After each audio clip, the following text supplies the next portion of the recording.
السلام عليكم ورحمة الله وبركاته. الحمد لله رب العالمين، الصلاة والسلام على أشرف المرسلين وعلى آله وصحبه أجمعين. أما بعد. ഇബ്ൻ അതാഇല്ലാഹി സിക്കന്ദരി റഹിമഹുല്ലാഹ് തങ്ങളുടെ അടുത്തൊരു ഹിക്മത്ത്, അന്നാസു യംദഹുനക ബിമാ യദുന്നൂനഹു ഫീക ഫകുൻ അൻത ദാമ്മൻ ലിനഫ്സിക ലിമാ തഅലമുഹു മിൻഹ.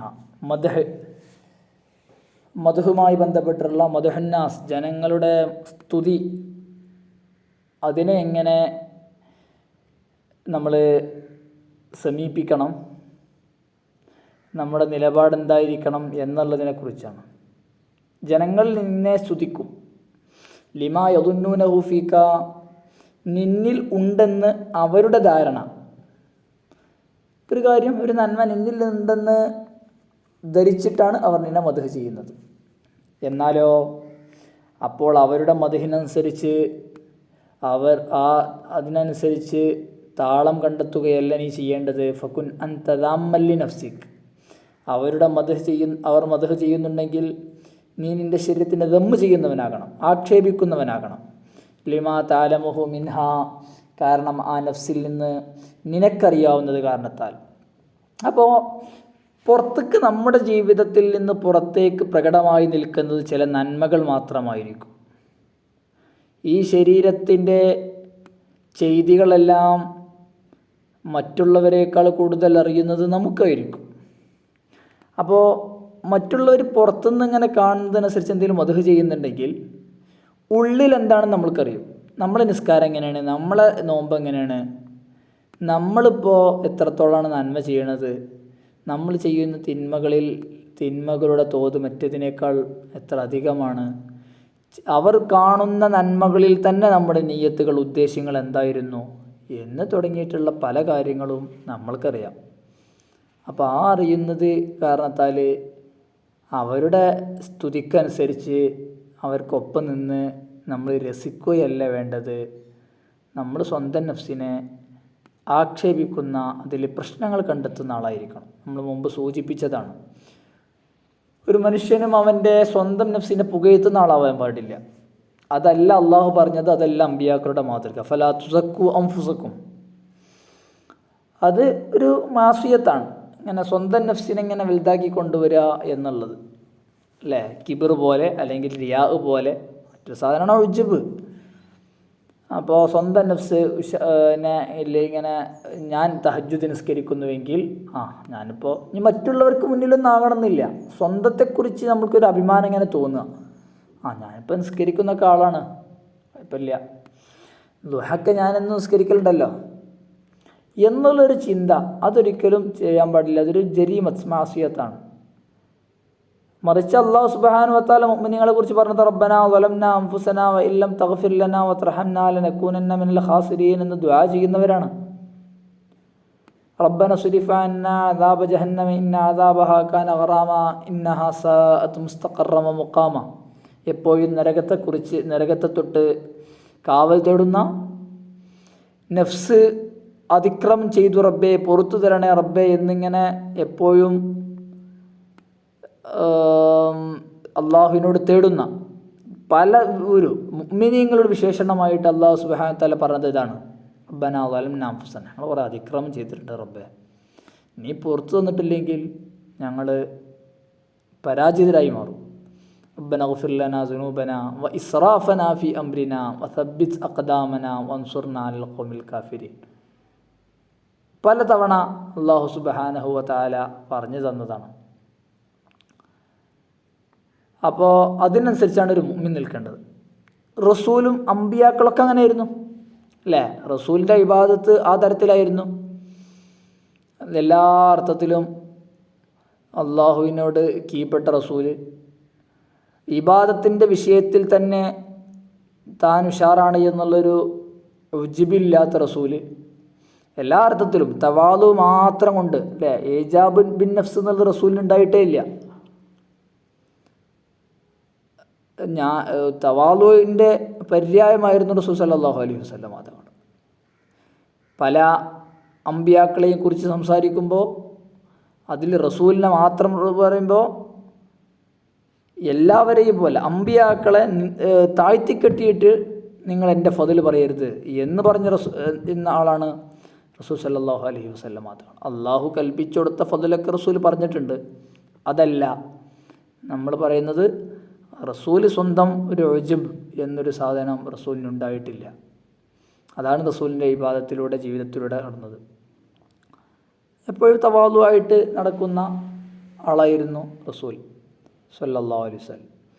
അല്ലേ, റസൂലിൻ്റെ മുമ്പിൽ ഒരു സ്ത്രീ വന്നിങ്ങനെ പേടിച്ച് വിറച്ച് ഒരു കാര്യം ബോധിപ്പിക്കുമ്പോൾ റസൂൽ സല്ലല്ലാഹു അലൈഹി വസല്ലം തങ്ങൾ പറയുന്നുണ്ട്, അല്ലേ, പേടിക്കൊന്നും വേണ്ട, ഉണക്കറൊട്ടി ഭക്ഷിച്ചിരുന്ന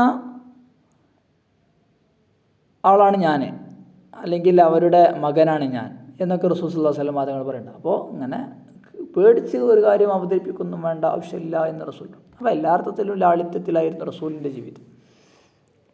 അപ്പോൾ മദ്ഹ് ചെയ്യുമ്പോൾ നമ്മൾ എടുക്കേണ്ടതാണ് സ്വന്തം നഫ്സിനെ കുറിച്ച് അവരുടെ സ്തുതിക്കനുസരിച്ച് നമ്മൾ ഉയരാൻ പാടില്ല, പൊന്താൻ പാടില്ല.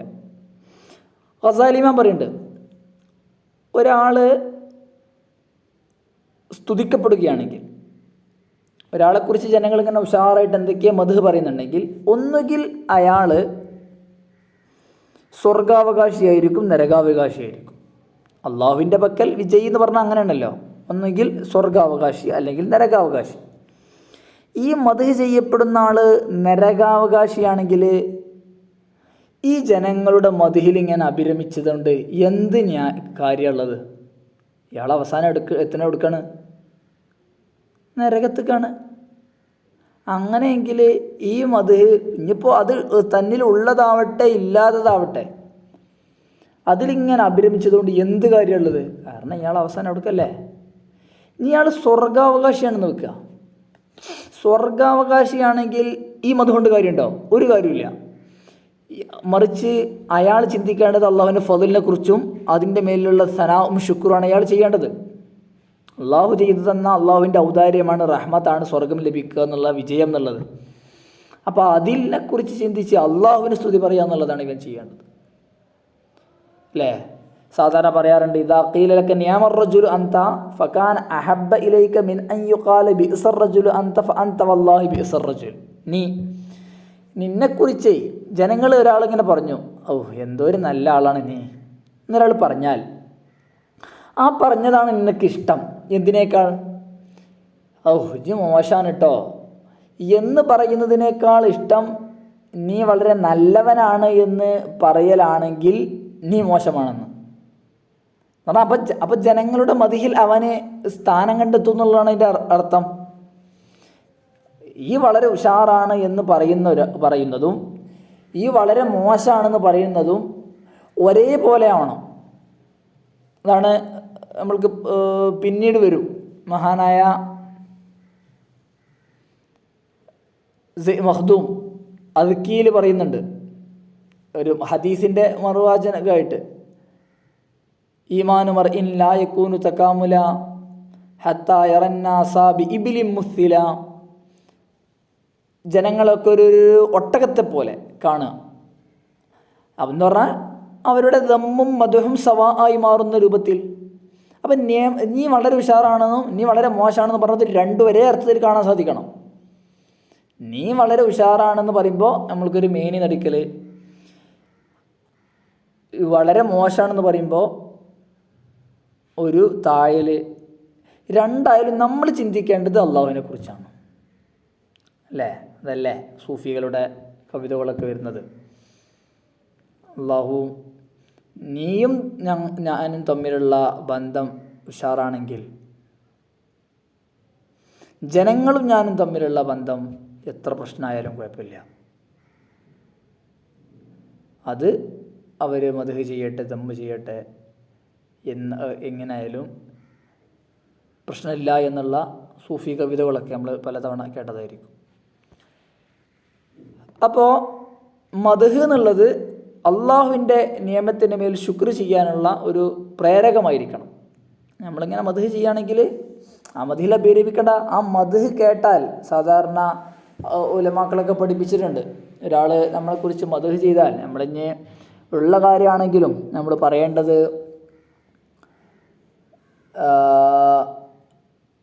അള്ളാഹുവിനെ ശുക്ർ ചെയ്യുക എന്നുള്ളതാണ്. അല്ലാഹുമ്മ ബരീഉം മിമ്മാ യഖൂലൂൻ വഗ്ഫിർ ലീ മാ ലാ യഅലമൂൻ വജഅൽനി ഖൈറൻ മിമ്മാ യظുന്നൂൻ എന്ന് പറയണമെന്നുള്ളതാണ്. ഒരാൾ മദ്ഹ് ചെയ്താൽ അല്ലാഹുമ്മ ബരീഉം മിമ്മാ യഖൂലൂൻ, അള്ളാഹുവേ ഓലിനെ കുറിച്ച് ഇങ്ങനെ പലതും പറയുന്നുണ്ട്, എനിക്കറിയില്ല, ഞാനതിൽ നിന്ന് മുക്തനാണ്.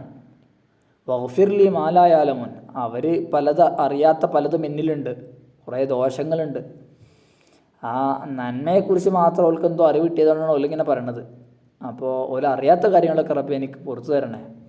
വജഅൽനി ഖൈറൻ മിമ്മാ യظുന്നൂൻ, അവർ വിചാരിക്കുന്നതിനേക്കാൾ ഖൈറാക്കി എന്നെ നീ മാറ്റണേ എന്ന് അള്ളാഹുവിനോട് ദുആ ചെയ്യണമെന്നുള്ളതാണ്. അപ്പോൾ അള്ളാഹുവിന് ശുക്ർ ചെയ്യണം അവർ മദ്ഹ് ചെയ്യുമ്പോൾ. മദ്ഹ് ചെയ്യുമ്പോൾ ശുക്ർ ചെയ്യേണ്ട പറയാൻ പ്രധാന കാരണം എന്താ? നമ്മളിലുള്ള പലതും ഇങ്ങനെ മറച്ചു വെച്ചിട്ടുണ്ട് അള്ളാഹു. നമ്മൾ പറഞ്ഞിട്ടുണ്ട് സത്തർ എന്നുള്ളത് അള്ളാഹുവിൻ്റെ വിശേഷണമാണ്, സത്താറാണ്. അപ്പോൾ അങ്ങനെ പലതും നമ്മളിൽ നിന്നിങ്ങനെ മറച്ചു വെച്ചതുകൊണ്ടാണ് ഓൽക്ക് മദ്ഹ് ചെയ്യാനുള്ളൊരു സ്കോപ്പ് ഉണ്ടാവുന്നത്. നമ്മളെ ഉള്ളിലുള്ളതെല്ലാം കൊണ്ട് പുറത്ത് കാണുകയാണെങ്കിൽ ഒരാളും നമ്മെ മദ്ഹ് ചെയ്യൂല, മുഖത്തടിക്കുകയുള്ളൂ. അത്രത്തോളം മോശമായിരിക്കും നമ്മുടെയൊക്കെ ഉള്ള്. അപ്പോൾ ആ ഉള്ള് പുറത്ത് കാണിക്കാതെ, പുറത്ത് വെളിവാക്കാതെ ഒരു മറക്കുള്ളിൽ നമ്മെ വെച്ചിട്ട് നന്മ മാത്രം ഇങ്ങനെ പ്രകടിപ്പിക്കുകയാണ്. അത് കണ്ടിട്ടാണ് ജനങ്ങൾ എന്താക്കുന്നത്, നമ്മളെ മദ്ഹ് ചെയ്യുന്നത്. ആ മറ സൃഷ്ടിച്ചത് ആരാ? അള്ളാഹുവാണ്. ആ മറ ഇല്ലെങ്കിൽ അവരൊന്നും മദ്ഹ് ചെയ്യുമായിരുന്നില്ല. അപ്പോൾ അല്ലാഹുമ്മ ലാ തുഹ്തികി സിത്ര അന്നാ നമ്മൾ ദുആ ചെയ്യാറില്ലേ? അപ്പോൾ ഈ സിത്ർ ഒഴിവാക്കിയാൽ എല്ലാം നശിച്ചു പോകും. അപ്പോൾ അപ്പോഴും നമ്മൾ അള്ളാഹുവിനാണ് മദ്ഹ് ചെയ്യേണ്ടത്.